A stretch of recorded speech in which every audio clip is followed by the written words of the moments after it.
Remember that time when you were young and your father was having a bonfire in the garden and there was a bit of metal close to the flames that your dad saw you looking at and preemptively told you, "Don't touch it, son, it's hot." But you touched it anyway and spent the rest of the night with your finger in a bucket of cold water while your dad looked at you very disappointedly.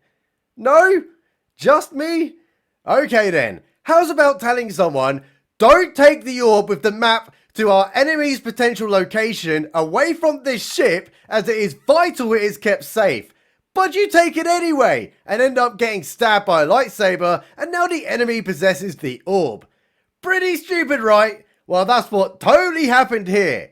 Hello everyone and welcome to episode 2 of Ahsoka, the first female Disney lead in TV history. Show begin, and here's the orange lady, and there's her utter imbecile who got stabbed to death with a lightsaber, but somehow she survived. I guess light sticks are now big old silly strings these days. Sabine tells her, "I totally unlocked that map orb thingy, and then the droids took it, which means now they know where the total evil enemy is." So Ahsoka tells her that she's probably the worst character she's ever met at a Disney Star Wars convention, and is about to fuck off to investigate this oopsie-daisy when Sabine is like, "No, you need me to help you.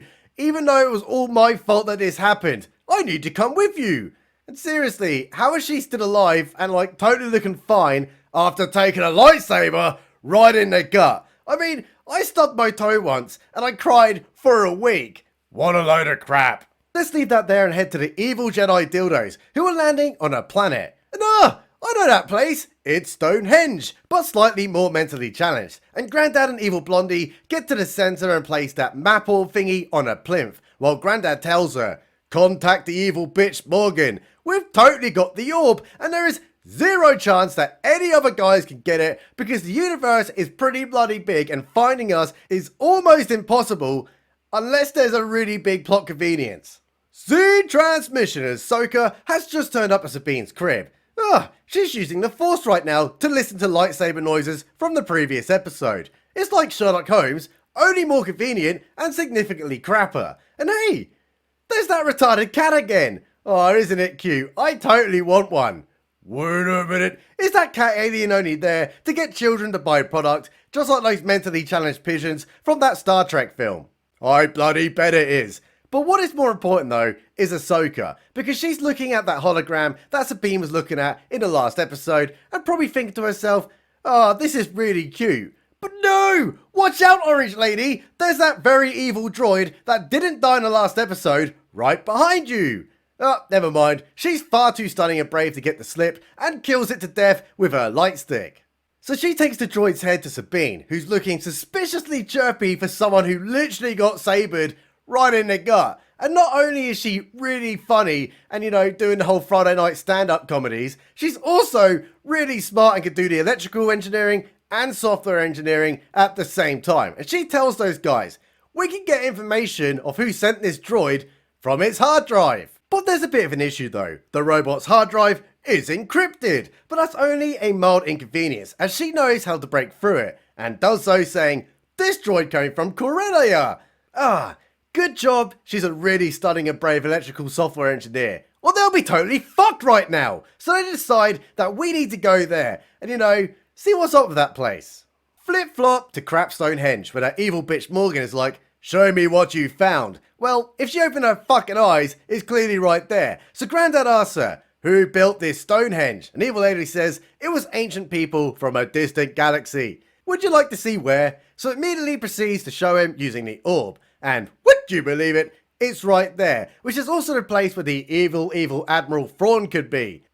What a coincidence. Also, I was under the impression that Thrawn died, but this evil bitch has said that was where he was banished to. I'm just sitting here going, did he die or not? Seriously, I don't know. I've read medieval fantasy stuff, not really Star Wars. So if anyone knows the canon, please answer in the comments. Anyway, very evil lady tells those two Jedis to get prepared because shit is about to get lit, and then immediately walks off, leaving Blondie to ask Grandad, "What happens when we find Thrawn?"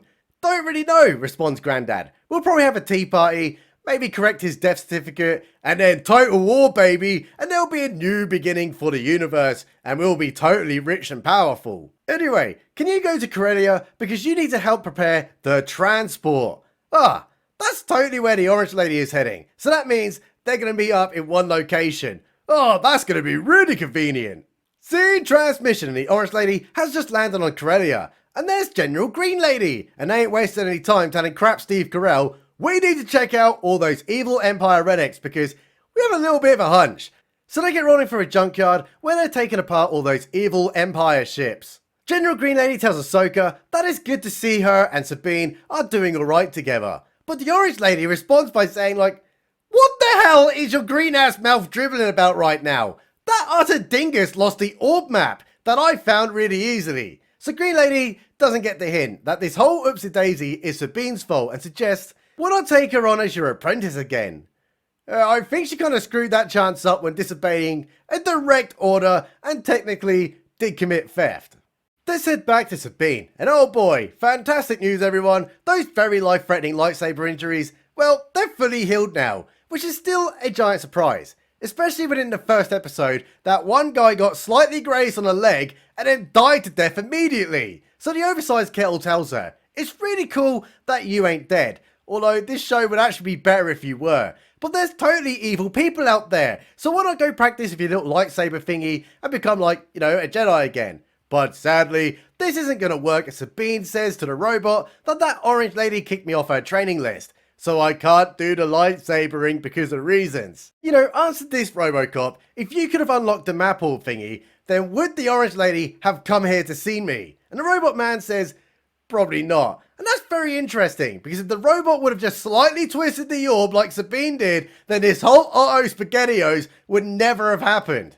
Back to the Orange Lady, and they've just realised that Steve Carell is building a new hyperdrive core. But strangely, General Green Lady is starting to smell something a little bit fishy, and there's no starships big enough for that type of drive. So ask him, what ship is that going on? Oh, but it is classified, says Crap Steve. To which the Green Lady is like, I'm a general, nothing is classified to me. But what she doesn't realise is that Steve Carell is a paying member of the Patriarchy and doesn't listen to green-ass alien women, telling her if she wants to be a space Karen, then she can go fuck off to the space manager. But that makes them even more suspicious and start asking what type of droids they have. Do they possess an assassin droid? So he tells her, well actually no, because that's just ridiculous. Wait a minute, the female-voiced red robot just told him that she totally saw one just the other day and it had a very high security clearance, meaning that Patriarchal Steve just did it a big lie. And if you look outside, that hyperdrive is about to leave. But look out everyone, the Patriarchy just stood up and says, for the Empire! Which as a British man I do approve of. And he's gonna kill the Orange Lady! But she's so cool and sassy, she no-scopes him with her light sticks. Wow. Every male we've come across in the show so far has either been incompetent or another fucking dick. I wonder what's the reason for that. So the Orange Lady big balls out the window and gets chasing the now departing ship thingy. But sadly, she's not a male invading women's sports, so doesn't reach it in time. But there are two very angry robots right there, and one of them might not actually be a robot on second glance, and that has a lightsaber. I wonder what happened next. Do they defeat her and they win, or does she just completely destroy them with no troubles at all? Well, we'll find that one out later, as General Green Lady is after that big ship with her retarded robot in the back. And it's now really scary, because they're firing at her. Back to the Orange Lady, and she's totally just destroyed that one robot with ease. But the other one has a dual lightsaber, just like Darth Maul did, so it's 100% confirmed. They are totally evil. Well, it turns out it is no match for strong orange female lead of power, so it totally just runs away. But that frees up some time to check out General Green Lady, and she's still after that ship, and is gonna get away from her. But amazingly, has an extremely convenient tracker just hanging around, so the retarded robot yeets it and it's now stuck on the enemy ship, so they know exactly where it's going to be.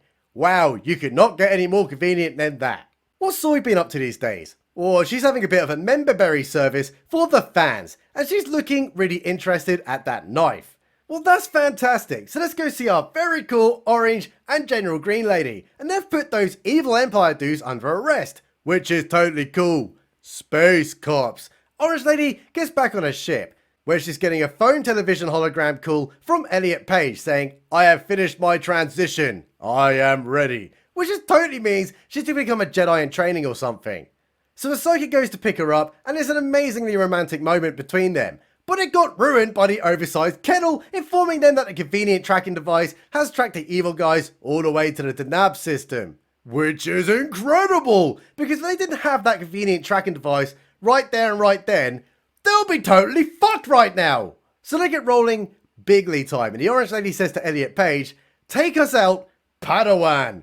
Oh, that means they're totally going to do the Master and Apprentice thing, even though it was all her fault that they have to go find the map again. And let's not forget, potentially put the entire galaxy in peril. Seeing transmission, we're with the bad guys. And oh no, this can't be. They're building a Halo in space, which is not their intellectual property. So the hyperdrive gets docked, and it's now Zoom meeting time where very evil lady tells those participants, soon our Halo will be complete, and we can go get our evil bad guy daddy again to rule the galaxy. But the Orange Lady, she's probably going to screw everything up. I just know it. Granddad tells her, yeah, she probably is, innit? So the evil lady asks him to use his head television to see what the future may hold. Seems like the Orange Lady is going to come for us. What a surprise.